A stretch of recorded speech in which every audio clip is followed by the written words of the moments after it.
argument de l'obéissance due au roi. Il est le seul à pouvoir s'adresser aux puissances invisibles dont les intentions seraient connues par l'interprétation des oracles, visant à déterminer les moments fastes des semailles et des moissons. Ayant ainsi le contrôle de ces pratiques agricoles essentielles, le souverain remplit donc une fonction religieuse dont une importance primordiale pour l'État.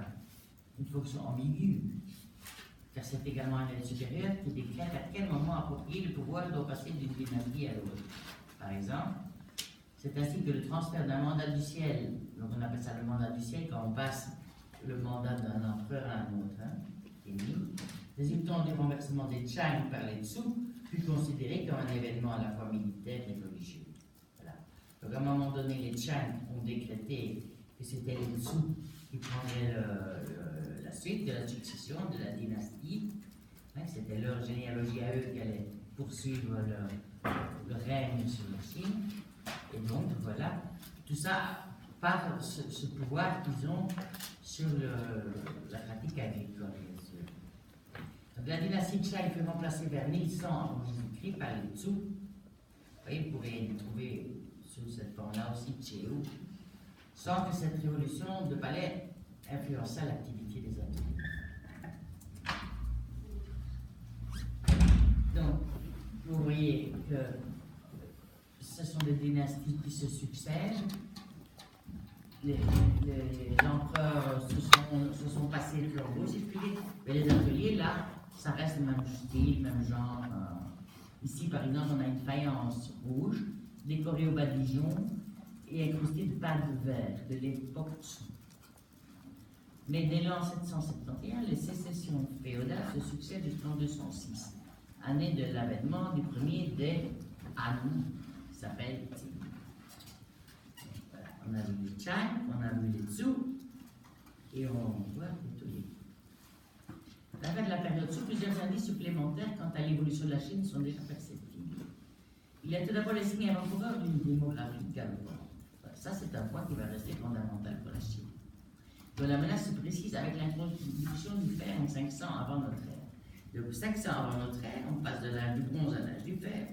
Qu'est-ce que ça veut dire? Qu'on améliore l'outillage, qu'on a une augmentation de la production agricole, donc des produits alimentaires et donc de la population. Ce qui va entraîner une pression toujours plus forte sur les ressources existantes. Plus vous avez des gens, de la population, plus vous avez besoin de ressources pour nourrir les gens. Donc, la démographie galopante, et un autre indice qu'on a déjà dès la période Tsu, c'est l'apparition de grandes cités protégées par des fortifications. En dehors s'étendent les champs avec les paysans qui nourrissent la population, et à l'intérieur des villes, côtoyant les aristocrates, on a les artisans, et puis une nouvelle classe sociale, les marchands. Ils commencent à se développer. Alors, puisqu'il y a plus de richesses dans les centres urbains, eh bien, on doit alors développer des moyens protégés, des moyens de défense pour protéger cette richesse. D'autant que les guerres intestines s'aggravent. On dit qu'il y a un remake aujourd'hui, vous ne trouvez pas? Ça fait un peu penser à notre situation maintenant. Des richesses, on met des murs. Non, c'est pas ça. Et à l'intérieur, on se bagarre un peu. Plus les nobles s'enrichissent et plus leur velléité d'indépendance s'accompagne d'une remise en cause de la légitimité du pouvoir royal. Ben, chez nous, c'est plus les multinationales s'enrichissent, plus ils trouvent que l'Europe, la politique et tout ça, ça ne vaut rien. Non, j'exagère, je vous emmène à gauche en Chine et puis je reviens ici à droite, ça exagère. Enfin, vous voyez ce que je veux dire? On a des villes, des grandes cités protégées par des murailles, à l'extérieur, les paysans qui produisent la nourriture, et puis, à l'intérieur, une nouvelle classe, les marchands, et la richesse qui augmente, on doit se protéger, évidemment, et donc, on commence à remettre en cause la légitimité du pouvoir royal. Et comme c'est une période de chaos, évidemment, cette période où les gens se bagarrent internes et externes aussi, eh bien, on a des rivalités féodales. Il y a un groupe de lettrés qui va se mettre à parcourir les campagnes et à enseigner un certain nombre de préceptes moraux à vocation universelle. Parmi ce groupe de lettrés, il y en a un qui s'appelle Confucius. Et lui, il est né en moins 551 et mort en moins 479. Et lui, il s'est toujours considéré comme un penseur laïque, bien plus que comme un prophète religieux. Ça, c'est un portrait qui est beaucoup plus tard, c'est un portrait de l'époque des Han. Mais il est né donc en moins 500, donc au 6e siècle avant Jésus-Christ. D'accord? Alors, qu'est-ce qu'il va apporter ce monsieur Confucius?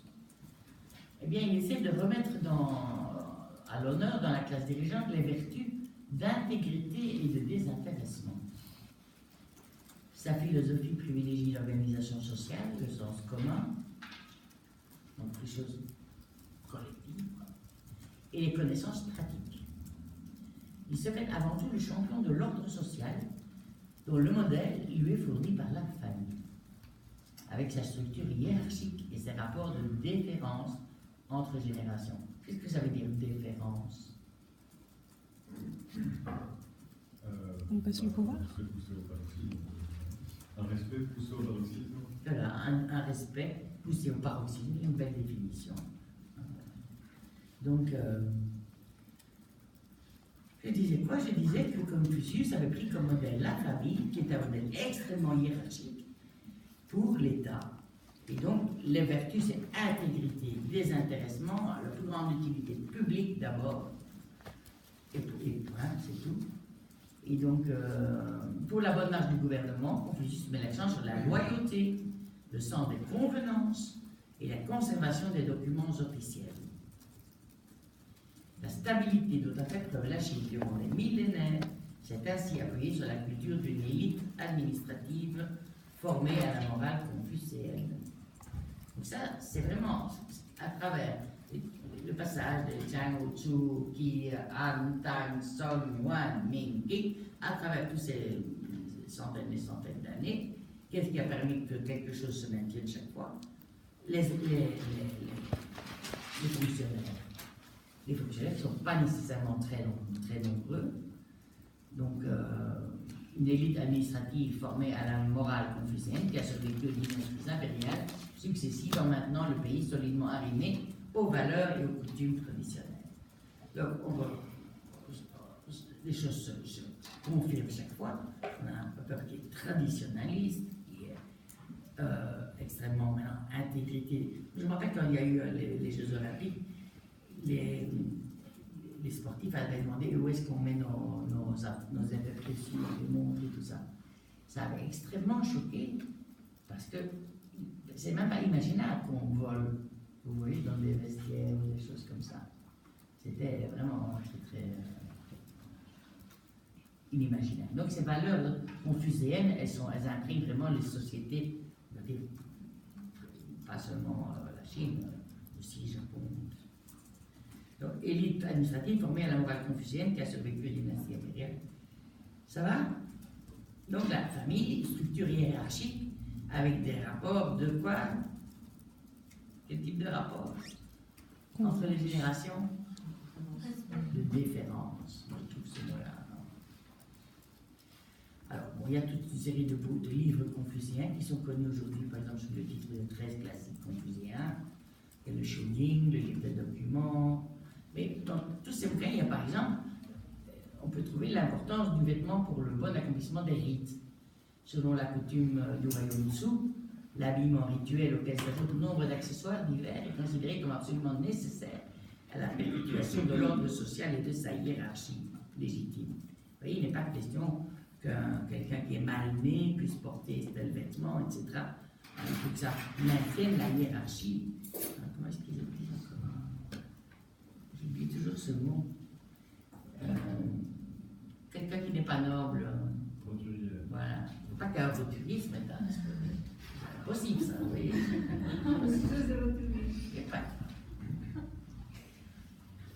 La Chine, c'est le petit texte que vous avez dessus.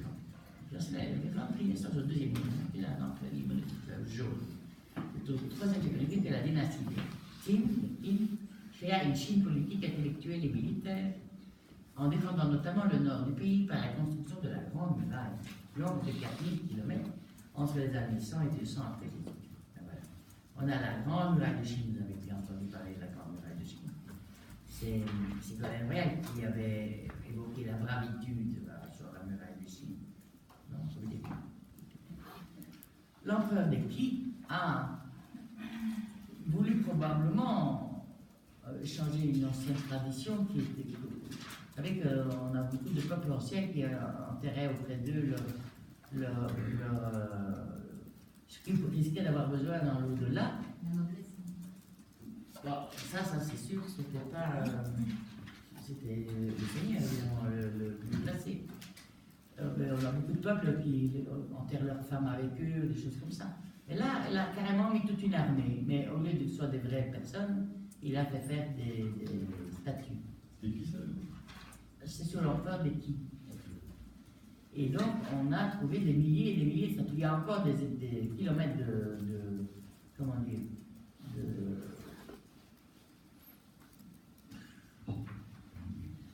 à exploiter par les archéologues, mais on va doucement, enfin. Hein. Et donc, est-ce qu'il n'y a pas quelqu'un qui voulait me présenter ça comme moi? Voilà, donc, je ne vais pas trop. Ouais, connais. Voilà, la cuirasse. C'est assez impressionnant parce que non seulement ils étaient cuits, mais pas. Ils sont individualisés aussi. Et individualisés. Les détails, je vous ai dit qu'au niveau de la technologie, ça allait bien, ça faisait la démographie et tout ça. Mais je crois que la base, si vous aviez une dette ou n'importe quoi, hop, vous deviez travailler pour l'espace public. Voilà. Pour l'empereur.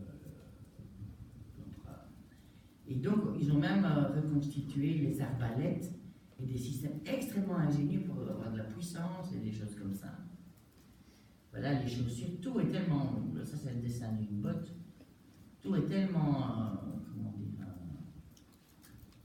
On a même retrouvé les clous sculptés les uns à la fois.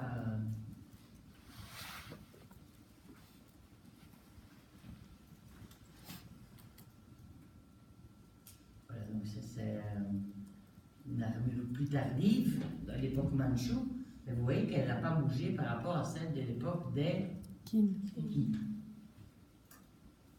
Ils sont forts, hein. Regardez même la semaine des godasses. Ah, il est beau, celui-là est beau, voilà, je l'ai pris pour le plaisir. Parce qu'il n'y a pas que les soldats, hein, il y a tout. Voilà. Et encore plus sophistiqué, hein, franchement. Dur à classer. Voilà. Donc,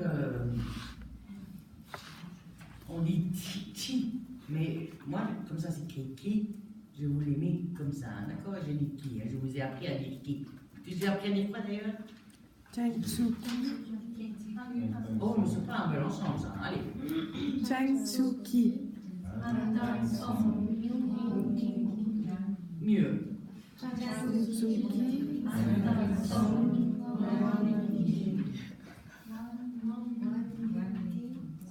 Oh. Allez, 1, 2, 3. Ah, c'est mieux encore.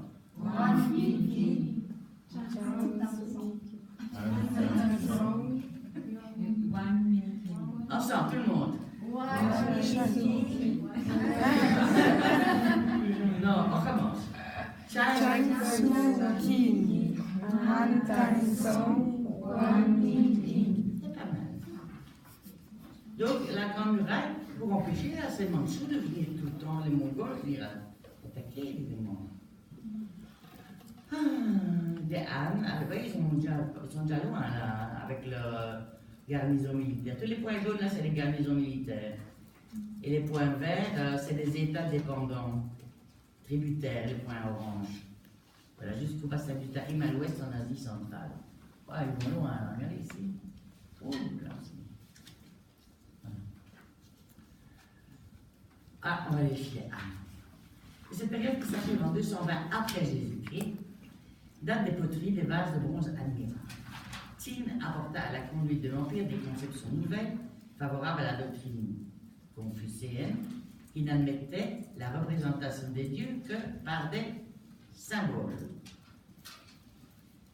Voilà. Alors, voilà, une magnifique. Là, ils ont des super poteries avec Anne. Voilà ici, figure de sorcier, enveloppé dans une tunique frustre serrée à la taille par une ceinture, portant un chapeau. Le personnage semble agité comme en pleine transe divinatoire. Le sculpteur n'a pas cherché le rendu des détails. En revanche, la position du corps en équilibre fragile, les membres gauche fléchis et les membres droit tendus, tête légèrement penchée, crée tout le mouvement. Seul compte la capture de l'esprit. Donc, pas de représentation, mais elle, par contre, des dragons couverts d'écailles, avec des têtes cornues qui soufflent les nuées. Ça, c'est pour l'emblème impérial.